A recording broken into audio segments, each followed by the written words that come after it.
বিদ্যুৎ ও জ্বালানি সংকটের সমস্যা সমাধান সরকারের হাতে নেই জানিয়ে বিদ্যুৎ ও জ্বালানি ও খনিজ সম্পদ মন্ত্রী ইকবাল হাসান মাহমুদ বলেছেন, গত ১৭ বছর গ্যাস অনুসন্ধান না করে শুধু আমদানি নির্ভরতার কারণে জ্বালানি সংকটে পর্যায়ে এসেছে।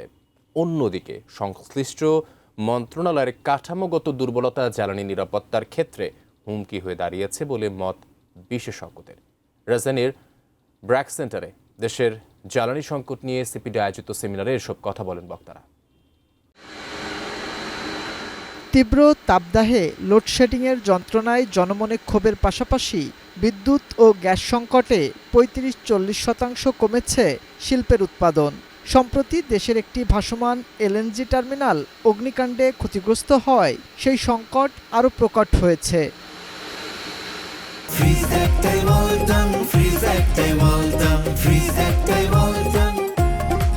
এমন বাস্তবতায় বিশেষজ্ঞরা তাগিদ দিলেন অভ্যন্তরীণ গ্যাসকূপ খনন ও নবায়নযোগ্য জ্বালানি রূপান্তরে। আর ব্যবসায়ীরা অভিযোগ করেন, গ্যাস সংকটে শিল্প উৎপাদন মারাত্মকভাবে ব্যাহত হচ্ছে।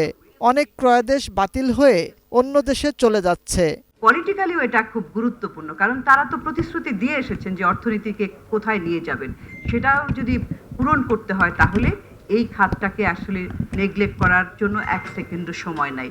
আপনারা দেখেছেন যে রিসেন্টলি ৩-৪ দিন আগেও ইন্ডিয়া মিডিয়াতেও কিন্তু ফলাও আকারে বলা হচ্ছে যে বাংলাদেশের সিভিয়ার ক্রাইসিস এনার্জি, এবং এই এনার্জি ক্রাইসিসের জন্য বাংলাদেশ থেকে বাংলাদেশের যে শক্তি, যে গার্মেন্টস ইন্ডাস্ট্রি এবং টেক্সটাইল ইন্ডাস্ট্রি, এই অর্ডারগুলি এখন শিফট করছে ইন্ডিয়াতে, ভিয়েতনামে।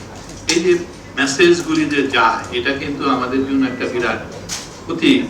বিদ্যুৎ, জ্বালানি ও খনিজ সম্পদ মন্ত্রী জানান, দ্রুত সময়ের মধ্যে গ্যাস সংকট নিরসনে সরকার গুরুত্ব দিয়ে কাজ করছে। বলেন, একটি ক্রয়াদেশ ও নতুন 3টি ভাসমান এলএনজি টার্মিনাল স্থাপনে বিনিয়োগকারীদের আহ্বান করা হয়েছে। ওয়ার্ল্ড লাইক সিচুয়েশনে যেমন কাজ করে সেরকম কাজ করছি আমরা, কিন্তু কিছু কিছু জিনিস তো বুঝতে হবে যেগুলো আমাদের নিজের হাতের মধ্যে নেই।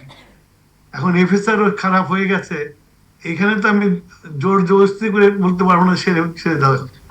রিপেয়ার করার দায়িত্ব তো এফএসআরও মালিক, এবং সবচেয়ে বড় কথা হলো যে এটা তো আমেরিকান কোম্পানি। দুর্ঘটনা ঘটে গেছে, এক্সপেক্টেড না। অবৈধ অটোরিকশার কারণে বিদ্যুতের চাহিদা বেড়েছে উল্লেখ করে মন্ত্রী জানান, জ্বালানি আমদানি বেসরকারি খাতে দেওয়ার বিষয়ে কোনো সিদ্ধান্ত হয়নি। গত 17 বছর অনুসন্ধান না করে শুধু ইম্পোর্টের উপরে বেস করে দেশটাকে এই জায়গায় নিয়ে আসা হয়েছে। মাহাদি সেকেন্দার, এটিএন নিউজ, ঢাকা। ইনফ্রাস্ট্রাকচারটা যদি ঠিক মতো করতো।